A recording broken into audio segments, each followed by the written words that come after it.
Após as trevas, vem a luz. Reformadores suíços. No continente, a reforma causou um impacto particularmente forte na Suíça, para onde foi levada por alguns homens agraciados. Dentre eles estavam Ulrich Zwinglio, Henrique Bullinger e João Calvino. Zwinglio, pastor e teólogo de Zurique, conduziu as igrejas suíças nordestinas a convicções lealmente reformadas. Ele nutria uma forte convicção na suficiência da Escritura como a única autoridade para a Igreja e afirmava que a justificação é pela fé somente. Schaeffer observa. Zwinglio atribui proeminência à eleição soberana de Deus como a fonte primária da salvação. Para Zwinglio, a fé salvífica vem de Deus, o dom do Espírito Santo para os eleitos. Após a morte de Zwinglio no campo de batalha, Bullinger o sucedeu em Zurique e continuou proclamando a verdade reformada. Como coautor da primeira confissão helvética e o único autor da segunda confissão helvética, Bullinger exerceu uma considerável influência por toda a Europa em prol da teologia da graça soberana. Muito notavelmente, ele entendia a eleição como uma estrutura centrada em Cristo, especificando que a expiação se destinava aos escolhidos por Deus. Na Suíça meridional se ergueu o líder máximo e principal arquiteto da teologia reformada, Calvino de Genebra. Esse pastor fiel veio a ser o exegeta de primeira grandeza e expositor máximo da Reforma.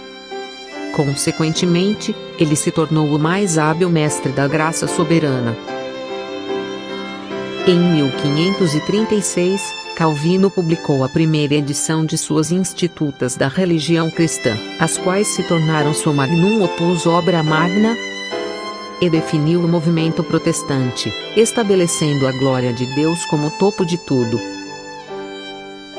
Calvino disse que essa glória é vista mais claramente na soberania de Deus sobre os atos da providência e a salvação dos pecadores.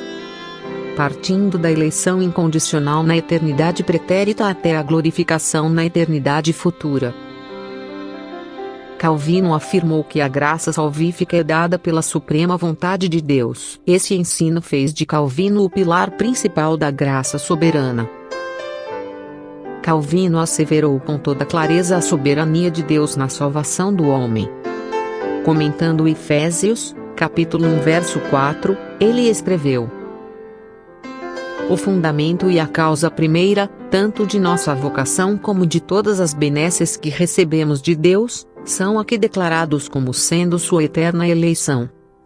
Caso se pergunte sobre a razão pela qual Deus nos chamou ao usufruto do Evangelho, porque diariamente nos outorga tantas bênçãos, porque nos abre a porta do céu, a resposta se encontrará constantemente neste princípio, que Ele nos escolheu antes da fundação do mundo.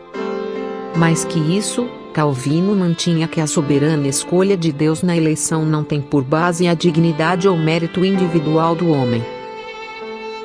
Ao contrário, ele ensinou: todos nós nos perdemos em Adão, e, portanto, se Deus, por sua própria eleição, não nos resgatasse da perdição, nada haveria para ser previsto, expresso em termos simples.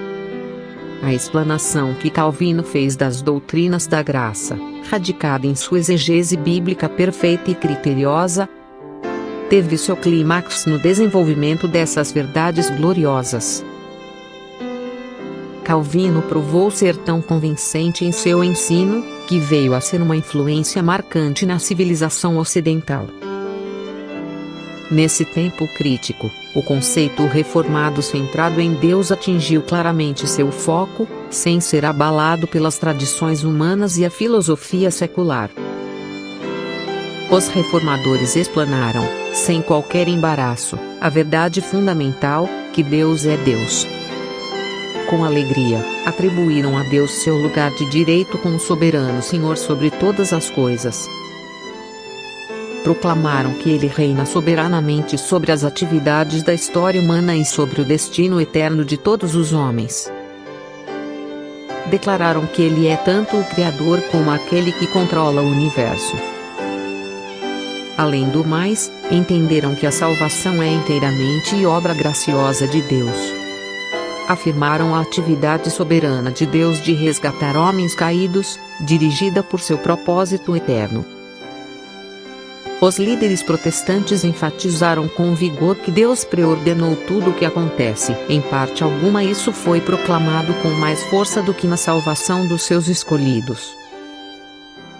Aquilo que os primeiros pais da Igreja afirmaram numa forma elementar, que Agostinho ampliou e os teólogos medievais expandiram, os reformadores declararam exaustivamente as doutrinas da graça. Os líderes protestantes falaram com uma só voz quando asseveram ousadamente as doutrinas bíblicas da soberania de Deus na salvação de seus eleitos.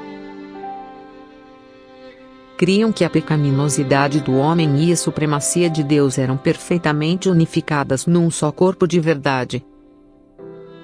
O motto da cidade de Genebra foi assim sintetizado: Post tenebras lux. Após as trevas, vem a luz.